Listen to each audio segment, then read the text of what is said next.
Olá, meus queridos irmãos e amigos. A sexta-feira é sempre uma expectativa diferente. A gente finaliza a semana em um gesto de gratidão por mais uma semana percorrida, às vezes com dificuldade, às vezes com mais êxito, mas sempre gratos por quaisquer que seja a experiência que nós chegamos até aqui. Então, que nós tenhamos esse momento de dedicação exclusiva a Deus, a Jesus, aos nossos benfeitores amigos, porque é um momento em que nós harmonizamos o nosso lar, harmonizamos o nosso coração para receber as bênçãos, para deixar aqui o terreno mais fértil, para que os nossos protetores plantem a semente do otimismo, da esperança, da certeza em dias melhores. Porque nós precisamos nos alimentar constantemente dessa chama viva que nós nos permitimos quando nos colocamos diante da reflexão dos ensinamentos do Cristo. Então, nossa lição de hoje, do Rumos Libertadores, é a lição de número 15, paradoxos. E aí a gente muda, né? Saímos lá do capítulo 5 do Evangelho, Bem-aventurados os aflitos, para chegar no capítulo 6, que é o Cristo Consolador, que é um capítulo que vem trazendo para a gente esse frescor de esperança, né? Primeiro a gente aprende como é necessário os momentos adversos para a gente robustecer a fé, para a gente amadurecer. E aí depois vem o Cristo Consolador dando esse aconchego de que tudo tem uma solução, de que tudo tem um porquê e que todas as situações difíceis têm hora para acabar. O Cristo Consolador vem nos trazer esse consolo. Então elevemos o nosso pensamento ao alto, rogando a Deus, a Jesus, aos benfeitores amigos, que neste momento de estudo, de reflexão sobre o Evangelho, nós possamos deixar o nosso coração em paz, que possamos vibrar e orar por aqueles que sofrem neste momento, encarnados e desencarnados, por todos os nossos irmãos que se encontram enfermos, quaisquer que sejam os problemas, que a equipe de Dr. Bezerra de Menezes vá no leito de cada um, depositando sobre cada um o que é necessário para o refazimento, para o melhoramento, que aqueles irmãos que neste momento se angustiam pelas situações atuais possam também ser envolvidos por vibrações fraternas, que acalmem os seus corações e reconheçam que nada está ao acaso, que nós temos Jesus como governador espiritual do nosso planeta e nós temos Deus como Pai amoroso que nos conduz à evolução. E assim sendo, Senhor, certos da presença espiritual bondosa e amiga dos benfeitores, pedimos a permissão para iniciarmos o nosso Evangelho de hoje. E na nossa leitura, paradoxo, a gente vai tendo essa lição de Joana de Ângeles, que vai sempre dando para a gente orientações, conduzindo o nosso pensamento a ver a sociedade do agora não com pessimismo, mas com realismo, esperança e com a certeza de que estamos buscando a evolução. Às vezes nós não temos esse olhar tão otimista, porque cristalizamos em outros momentos, cristalizamos ainda no homem primitivo, que permitimos deixar fluir em nós. E Joana diz assim: referes-te às conquistas da tecnologia e não te furtas ao exame das injunções sociais lamentáveis nas quais debate o espírito humano. Comparas as relevantes aquisições da mente como as terríveis expressões da beligerância dos homens e das nações nas intermináveis lutas de destruição fratricidas. Anotas os lances expressivos da sociedade que se diverte enquanto gemem na dor e pungem na amargura a comunidade assodada pela miséria e pela ruína. Fere-te a desfaçatez dos cínicos e tumultuados que desfilam nos palanques do luxo com os valores conseguidos às custas de negócios infames e que se arrojam aos jovens irresponsáveis e indefesos.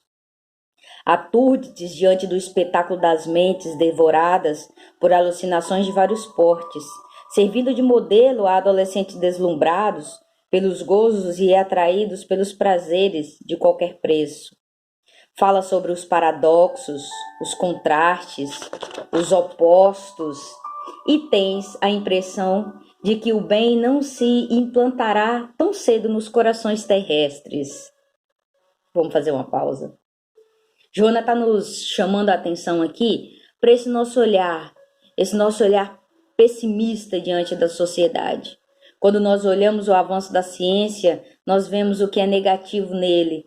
Nós insistimos em ver a bomba atômica como um efeito de devastação da humanidade.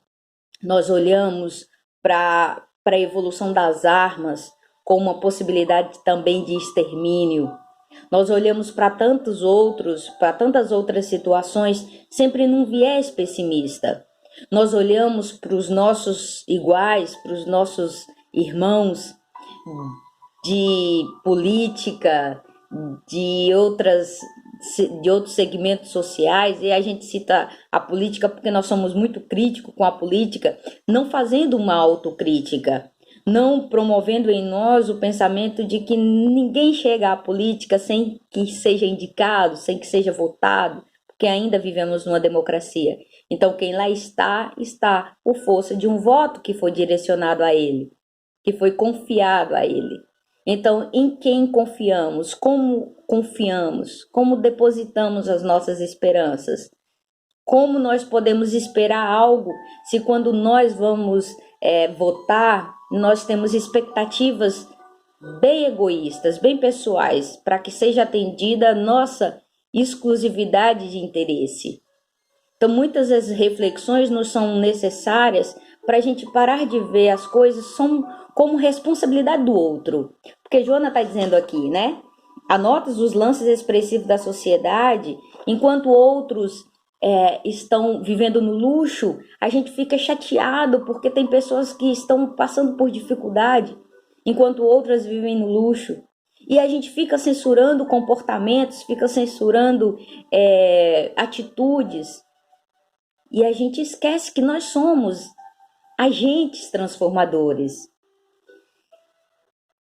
Concluis que é mais fácil a debandada do que servir à queda do sorregimento. Sem dúvida, são mais acessíveis os tropeços e mais comuns os desaires. É mais fácil. É muito mais fácil da gente enxergar o tropeço do que enxergar a perseverança no ato. Não duvides, porém, da excelência da verdade, nem da localização pronta nas paisagens do mundo do amanhã.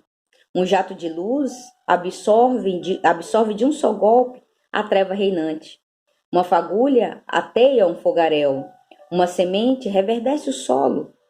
Um grito salva uma vida.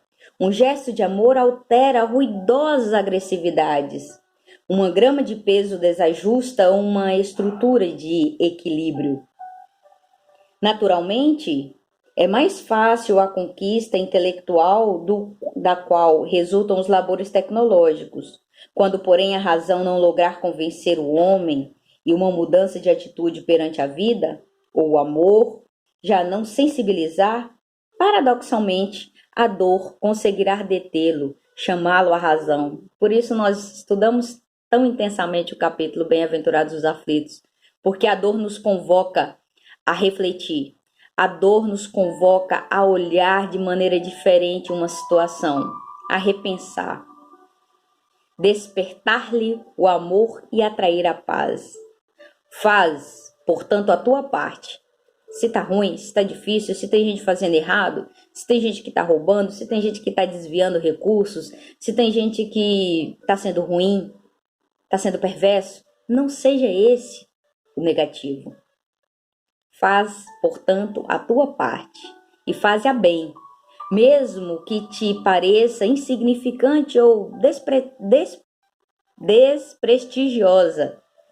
Dá a tua ajuda, mesmo que se restrinja à palavra gentil, ou ao pensamento nobre, ou à singela e santa oração, intercessora por alguém resvalado ou já caído. Joana está dizendo que não esperemos ter muito para fazer.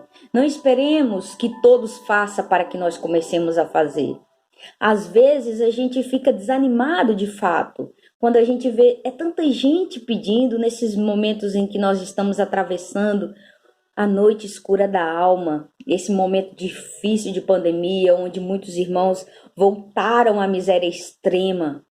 E aí a gente se vê diante de uma situação de extrema miséria, onde é como se fosse aquele beija-flor que ficasse colocando o seu bico na água para tentar apagar um incêndio na floresta. Quase nada. Mas ele não desiste, porque ele está fazendo a parte dele. Se é aquilo que ele pode fazer, é aquilo que ele vai continuar fazendo. Então, de nossa parte, siga esse exemplo. A gente não pode alimentar a humanidade inteira. Infelizmente não dá. Quando a gente começa, e desde março a gente vem nessas campanhas intensivas, porque reconhecemos a necessidade de levar o pão material, porque muitas pessoas estão padecendo de dificuldade extrema. Então, reconhecendo essa necessidade, a gente se movimenta e pede, porque a gente não faz sozinho, mas a gente começa esse movimento. E muitos irmãos que não reconhecem nesse gesto o início de algo, tenta nos desanimar da seguinte maneira: você acha que você vai conseguir aplanar a fome da humanidade inteira? Não vai. O que é uma cesta básica diante de 1000 miseráveis? E eu digo, uma cesta básica, pelo menos a gente garante que uma família não durma com fome. Pelo menos uma família tenha o mínimo que é aceitável para que nós tenhamos uma condição humana de viver. O mínimo. Então não importa que a gente não dê conta da humanidade inteira. Importa que a gente faça a nossa parte, que a gente comece de alguma maneira, de algum ponto. Porque quando a gente começa, a gente também cria uma corrente. Quando nós começamos muito timidamente a campanha, muitas pessoas precisando, nós conseguimos atrair pessoas com o mesmo objetivo, com o mesmo sentimento, porque nós nos fortalecemos na união, né? Não te atormentes ante o mal, persevera no bem, não te aflija com a treva, acende a luz, onde te encontres, por onde passes, com quem estejas, sê a lição viva, antiparadoxal da vitória do Cristo sobre as sombras do momento, apontando os rumos da eterna luz. Sejamos nós os que faz a diferença. Sejamos nós aquele que promove a paz, aquele que promove o bem. Porque nós somos responsáveis pelos nossos atos e ações. Nós temos o conhecimento do Cristo. Nós temos já plantado no nosso íntimo o que é ser um verdadeiro cristão. Ou pelo menos já deveríamos ter, já que nos colocamos sempre como seguidores do Mestre Jesus. E que fazia o Mestre Jesus, senão levar aos aflitos a consolação, e que essa consolação possa ser de toda a natureza. Se nós não podemos, como Joana diz no texto, se nós não podemos levar o pão material, façamos uma prece, ofereçamos o ombro amigo, dediquemos 1 minuto de atenção para ouvir aquele que está angustiado pelas situações. É simples. Mas cada um, ou todos nós temos o que doar, todos nós temos potencial para sermos úteis. E aí Joana nos indica a lição, o Cristo Consolador, capítulo 6, o Cristo Consolador, advento do Espírito de verdade. Porque é o Espírito de verdade que vem em pessoa dar essa comunicação. E o Espírito de verdade é Jesus, o nosso Mestre. E no item 6 ele diz: venho instruir e consolar os pobres deserdados, venho dizer-lhes que elevem a sua resignação ao nível de suas provas, que chorem, porquanto a dor foi sagrada no jardim das oliveiras, mas que esperem, pois que também a eles os anjos consoladores lhes virão enxugar as lágrimas. É tão reconfortante quando a gente vê, e por isso é tão necessário esses momentos de estudo, de reflexão, de parar uns minutinhos para refletir sobre os ensinamentos do Cristo, sobre as mensagens evangélicas, sobre as mensagens dos benfeitores amigos. Porque isso nos conforta, isso nos fortalece, isso nos dá a certeza de que não estamos só, de que as dificuldades elas já eram previstas por Jesus. Porque nós atravessamos um mundo de expiação e prova. Nós ainda somos espíritos renitentes ao mal.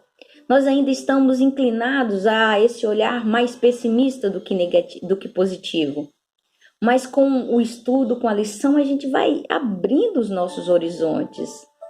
Obreiros, traçai o vosso sulco, recomeçai no dia seguinte o afanoso labor da véspera.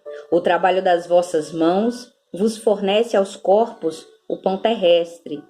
Vossas almas, porém, não estão esquecidas, e eu, o jardineiro divino, as cultivo no silêncio dos vossos pensamentos. Quando soar a hora do repouso e a trama da vida se vos escapar das mãos e vossos olhos se fecharem para a luz, sentireis que surge em vós e germina a minha preciosa semente. Nada fica perdido no reino do nosso Pai, e os vossos suores e misérias formam o tesouro que vos tornará rico nas esferas superiores, onde a luz substitui as trevas, e onde o mais desnudo dentre todos vós será talvez o mais resplandecente. É consolador quando a gente está sofrendo, está numa situação difícil e que a gente recebe esse frescor de esperança, dizendo que tá difícil, mas Jesus está nos prometendo uma vida futura, uma vida vindoura, uma vida de plenitude, que é a vida do Espírito, que é a vida imaterial. Porque aqui na matéria é para a gente aprender essas lições mesmo. Em verdade vos digo, os que carregam seus fardos e assistem os seus irmãos bem-amados meus, instruí e vos mostro o sublime objetivo da aprovação humana. Assim como o vento varre a poeira, que também o sopro do Espírito dissipe os vossos despeitos contra os ricos do mundo, que são, não raro, muito miseráveis, porquanto se acham sujeitos às provas mais perigosas do que as vossas. Estou convosco e meus apóstolos, e meu apóstolo vos instrui. Bebei na fonte viva do amor e preparai-vos cativos da vida, e lançai-vos um dia livre e alegre no seio daquele que vos criou fracos para vos tornar perfectíveis e que quer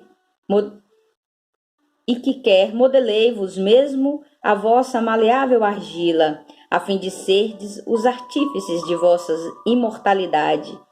Espírito de verdade. Essa lição, ela me traz um conforto, uma certeza de que nós estamos buscando a edificação do nosso espírito imortal. Quando lidamos com a dor, quando lidamos com a dificuldade, quando lidamos com as adversidades e aprendemos a sair dela. E que por mais difícil que sejam os nossos momentos, nós temos a obrigação, o compromisso cristão e moral de estender a mão àqueles que sofrem também. Porque se está doendo em nós, está doendo em tantos outros irmãos. E que nós podemos nos consolar, nós podemos, nessa corrente fraterna, levar o amparo, levar o apoio, levar uma mensagem de otimismo, de esperança. É esse o nosso propósito, o nosso compromisso cristão.